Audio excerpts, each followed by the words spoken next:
अगला जो पॉइंट मैं डिस्कस करने वाला हूँ आपसे, वो पॉइंट जो होगा वो रिज्यूम का सबसे इंपॉर्टेंट पॉइंट होता है, मतलब रिज्यूम का हार्ट होता है। और वो पॉइंट होता है आपकी एजुकेशन और ट्रेनिंग। जी हाँ, आपको अपने एजुकेशन को बहुत ही सिस्टमेटिक वे में प्रेजेंट करना है। यहाँ पर आपने अगर कहीं पे भी, पहली बात तो कॉलेज से रिलेटेड तो सारी इन्फॉर्मेशन आपको देनी है कि आपके बी फार्मा में कितने परसेंटेज थे, आपने ज्वाइन कब किया था, आपका पासिंग ईयर कब का है, अगर आपने मास्टर्स करी है तो आपने ज्वाइन कब किया था, आपका पासिंग ईयर क्या है, आपके परसेंटेज कितने हैं, आपकी यूनिवर्सिटी कौन सी है, ये सारी चीज़ें आपको मेंशन करनी है। साथ ही साथ अगर आपने कहीं पे ट्रेनिंग करी है तो ट्रेनिंग से रिलेटेड सारी इन्फॉर्मेशन बहुत ही सिस्टमेटिक वे में देनी है। ट्रेनिंग कब करी थी, उसका टाइम पीरियड क्या था, ट्रेनिंग कौन से डिपार्टमेंट के अंदर करी थी, कहाँ पर करी थी, उनका एड्रेस भी आप मेंशन कर सकते हैं। चाहे तो आप किसी पर्सन का रेफरेंस भी रख सकते हैं कि मैंने यहाँ पर ट्रेनिंग करी थी, ये रेफरेंस पर्सन है, अगर आप कंफर्म करना चाहें तो ये इनके नंबर है। अपने ट्रेनिंग और अपनी एजुकेशन को बहुत ही सिस्टमेटिक वे में प्रेजेंट करना है। यहाँ पर देखिए, ट्रेनिंग जो होगी वो पर्टिकुलर डिपार्टमेंट के लिए होती है। मैंने आपको वीडियो के स्टार्टिंग में बताया था कि आपको अपनी ट्रेनिंग का इसलिए बताना है क्योंकि ये फार्मा इंडस्ट्री के लिए इंपॉर्टेंट होनी चाहिए। जी हाँ, वही ट्रेनिंग आप मेंशन कीजिए जो कि इंडस्ट्रीज के लिए काम आए और आपको उस ट्रेनिंग के बेसिस पे नौकरी भी मिल सके। साथ ही साथ आपको अपने जो भी आपने जब बी फार्मा किया तो आपने जो भी रिसर्च वर्क किया, जो रिसर्च प्रोजेक्ट किया, जी हाँ, रिसर्च प्रोजेक्ट किया, उसके बारे में आपको बहुत ही सिस्टमेटिक वे में जानकारी देनी है। अगर उस रिसर्च प्रोजेक्ट से अगर कोई पेपर पब्लिश हो गया है तो उससे जुड़ी हुई जानकारी भी आपको प्रॉपर सिस्टमेटिक वे में देनी है। यहाँ पर एक चीज़ बहुत इंपॉर्टेंट है कि अपने रिसर्च से जुड़ी हुई जानकारी आपको सिस्टमेटिक वे में अपने रिज्यूम में देनी है। यहाँ पर एक चीज़ याद रखिए कि अगर आपने रिसर्च करी है और वो इंडस्ट्रीज के से रिलेटेड है तो वो आपके लिए काफ़ी फायदेमंद होगी। हो सकता है कि अगर इंटरव्यू लेने वाला है और अगर वो R&D से जुड़ा हुआ है या प्रोडक्शन या QC का कोई पुराना बंदा आपके सामने इंटरव्यू लेने के लिए आ गया तो हो सकता है कि वो आपसे आपकी रिसर्च और प्रोजेक्ट वर्क से रिलेटेड कोई क्वेश्चन भी पूछे। और अगर आपने कोई रिव्यू वर्क किया, जी हाँ, अगर आपका रिसर्च वर्क नहीं है और रिव्यू वर्क है तो कोशिश करें कि रिव्यू वर्क अगर कोई नया टॉपिक है, जी हाँ, अगर कोई यूनिक टॉपिक है, नया टॉपिक है तो उसको ज़रूर मेंशन कीजिए और उसके लिए पढ़ के भी जाइए। मगर अपना रिसर्च वर्क और प्रोजेक्ट अगर रिव्यू हो, रिसर्च को प्रेजेंट बताना तो ज़रूर है ही, रिज्यूम के अंदर उसके ऊपर डिस्कशन तो करना ही करना है। अब अगर क्वेश्चन पूछा जाता है तो बहुत अच्छी बात है। तो यहाँ पर बहुत इंपॉर्टेंट है कि आप अपने रिसर्च वर्क को बहुत ही सिस्टमेटिक वे में प्रेजेंट करें। साथ ही साथ अगर आपने कहीं पे इंटर्नशिप करी है या कहीं पे ट्रेनिंग करी है तो उसको भी सिस्टमेटिक वे में लिखे कि आपने ट्रेनिंग कहाँ करी थी, किस जगह करी थी, कितना टाइम ड्यूरेशन था, उसको सिस्टमेटिक वे में आपको एक्सप्लेन करना है। यहाँ पर मैं आपको एक चीज़ बता दूँ कि ये पॉइंट आपने लिख तो दिए हैं बट इससे रिलेटेड आपको नॉलेज भी होना चाहिए। जी हाँ, अगर आप अपने प्रोजेक्ट वर्क के बारे में लिख रहे हैं तो प्रोजेक्ट वर्क से रिलेटेड आपको पूरा नॉलेज होना चाहिए, उससे रिलेटेड भी इंटरव्यू में आपसे क्वेश्चन पूछे जा सकते हैं।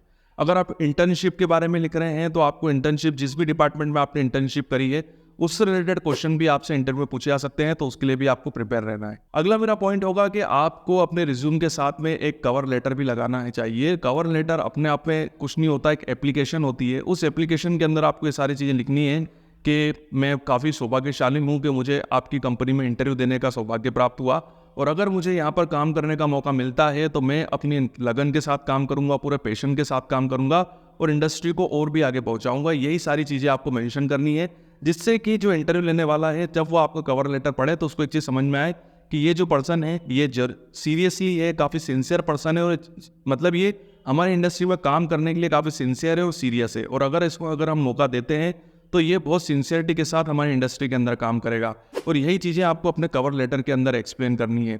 बट ये जो कवर लेटर वाला जो प्रोसेस है ये कई जगह मैंने देखा भी है, काफ़ी बड़ी सिटी, मेट्रो सिटीज़ में जब ये रिज्यूम जो है वो पहुंचाए जाते हैं तो रिज्यूम के पहले कवर लेटर को रिज्यूम के आगे स्टेपल किया जाता है। तो इस कवर लेटर के अंदर सारी जानकारी होती है और बेसिकली ये सही मायनों में ये एक तरीके की एप्लीकेशन होती है जिसमें हम अप्लाई करने के साथ साथ ये भी उनके साथ एक तरीके की अपील करते हैं कि सर प्लीज़ हमको आपकी कंपनी में काम करने का मौका दीजिए, हम आपकी कंपनी में बहुत ही सिंसियरिटी के साथ और बहुत मेहनत के साथ काम करेंगे। यहाँ पर अगला पॉइंट मैं आपसे बताना चाहूँगा और ये काफ़ी कॉमन पॉइंट है। वो पॉइंट ये है कि कई बार जब मैं लोगों के, मेरे जो स्टूडेंट्स होते हैं जो इंटरव्यू देने के लिए जा रहे हैं और वो अपना रिज्यूम जब मुझे चेक कराते हैं तो मैंने एक चीज़ देखी है कि उनका जो कवर लेटर्स होते हैं या जो उनके रिज्यूमे होते हैं उसके अंदर बहुत ही ज़्यादा ग्रामेटिकल मिस्टेक्स होती हैं, कई इन्फॉर्मेशन मिसिंग होती है और कई बार तो लोग नकल में भी अकल नहीं देते हैं, कॉपी पेस्ट करते हैं। तो कई बार ऐसा भी देखा है कि नाम ऊपर किसी और का है और नीचे पिताजी का नाम कुछ और है, मोबाइल नंबर कुछ और है, एड्रेस कुछ और है, मतलब वो चेंज करना भूल ही जाते हैं, बस ऊपर से नाम चेंज कर दिया, नीचे की सारी जानकारियाँ सेम होती हैं। इतनी तक लड़के गलतियाँ करते हैं और जब ये चीज़ें इंटरव्यू के लिए वो जाते हैं और ये गलतियाँ जब वहाँ पर पकड़ में आती है ना तो आप मान के चलिए कि आप वहीं से ही रिजेक्ट हो जाएंगे।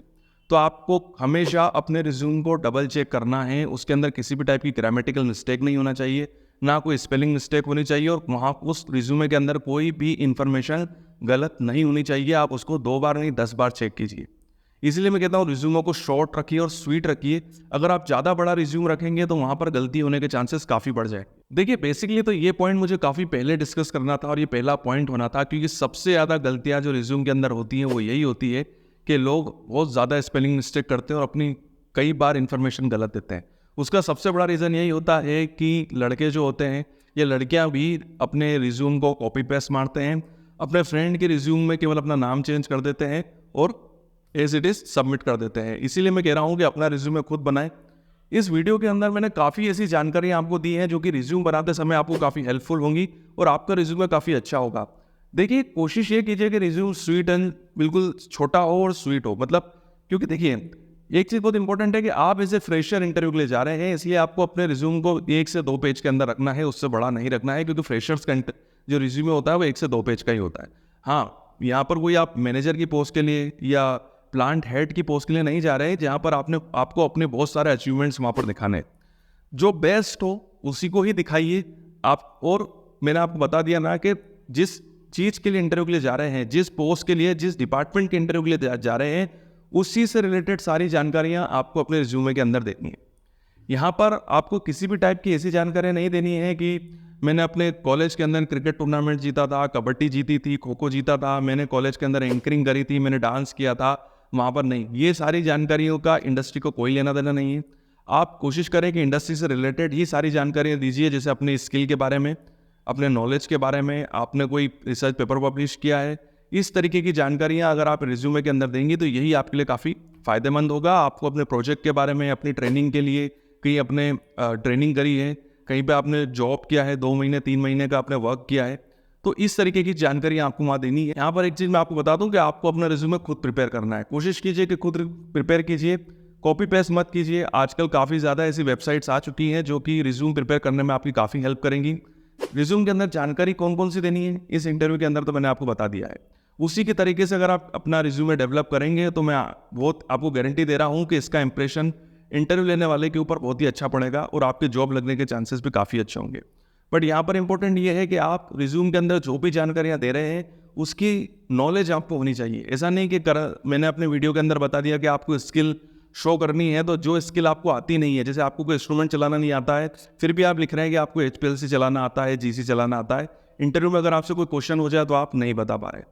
तो सच्ची और सीधी जानकारियाँ दीजिए, वो आपके लिए काफ़ी फायदेमंद हो। और सबसे इंपॉर्टेंट चीज़ कि रिज्यूम जैसे ही पढ़ना सामने वाला स्टार्ट करे बहुत ही अच्छे से लिखा हुआ हो, सिस्टमेटिक वे में, आपका नाम की स्पेलिंग बहुत सही लिखी हुई हो, आपके फादर, आपका एड्रेस, आपका मोबाइल नंबर बहुत सिस्टमेटिक वे में लिखा होना चाहिए। जो मोबाइल नंबर चालू हो वही मोबाइल नंबर आपको देना है। ऐसा नहीं कोई ऐसा मोबाइल नंबर दे दिया जो बंद हो या 2 महीने बाद बंद हो जाए। जो हमेशा चालू रहे वो मोबाइल नंबर देना है, क्योंकि इंडस्ट्री आपको मोबाइल के थ्रू ही कॉन्टैक्ट करेगी। मेल के थ्रू कॉन्टैक्ट अगर सेकेंडरी चांस है, बट ज़्यादातर चांसेस मोबाइल के थ्रू ही होंगे। तो अपना मोबाइल नंबर वही दें जो चालू हो और जो उठा लें। ऐसा नहीं हो कोई ऐसा मोबाइल नंबर दे दे जिसको कोई उठाए नहीं, इंडस्ट्री वाले लगा लगा के थक जाए और कोई फ़ोन ही नहीं उठा रहा है। तो वही दें जो मोबाइल नंबर चालू रहे हमेशा, और जब भी फ़ोन लगाया जाए उस नंबर पे तो कोई उठा ले उसको। समझ गए मेरी बात को? ये बहुत इंपॉर्टेंट है। उसके अलावा और भी ऐसी जानकारियां हैं जो रिज्यूमे के अंदर हो सकती हैं, बट वो इतनी इंपॉर्टेंट नहीं थी। यहाँ पर मैंने उन्हीं पॉइंट्स को डिस्कस किया है जो काफ़ी इंपॉर्टेंट पॉइंट थे और जो गलतियाँ हमारे जो फ्रेशर्स हैं वो अपने रिज्यूम प्रिपरेशन के अंदर करते हैं। ये वीडियो आपको कैसा लगा कमेंट से मुझे ज़रूर बताइएगा। वीडियो देखने के लिए थैंक यू वेरी मच। आपकी उज्जवल भविष्य की कामना करता हूँ। अगर आप चाहते हैं कि मैं इस तरह की वीडियो और बनाऊँ तो नीचे कमेंट बॉक्स पे आप अपने सजेशन दे सकते हैं। आगे आने वाले समय में मैं उनके ऊपर भी वीडियो ज़रूर बनाऊंगा। अगर आप रिज्यूमे से जुड़े हुए या जॉब इंटरव्यू से जुड़े हुए अगर और भी वीडियो देखना चाहते हैं तो यहाँ पर मैंने शो कर दिए हैं। इनमें से किसी भी वीडियो पर क्लिक करके आप और भी वीडियो देख सकते हैं जो कि आपकी फार्मा इंडस्ट्री में इंटरव्यू प्रिपरेशन में काफ़ी काम आएगा। आपकी उज्जवल भविष्य की कामना करता हूँ और यहीं बने रहिए मेरे साथ।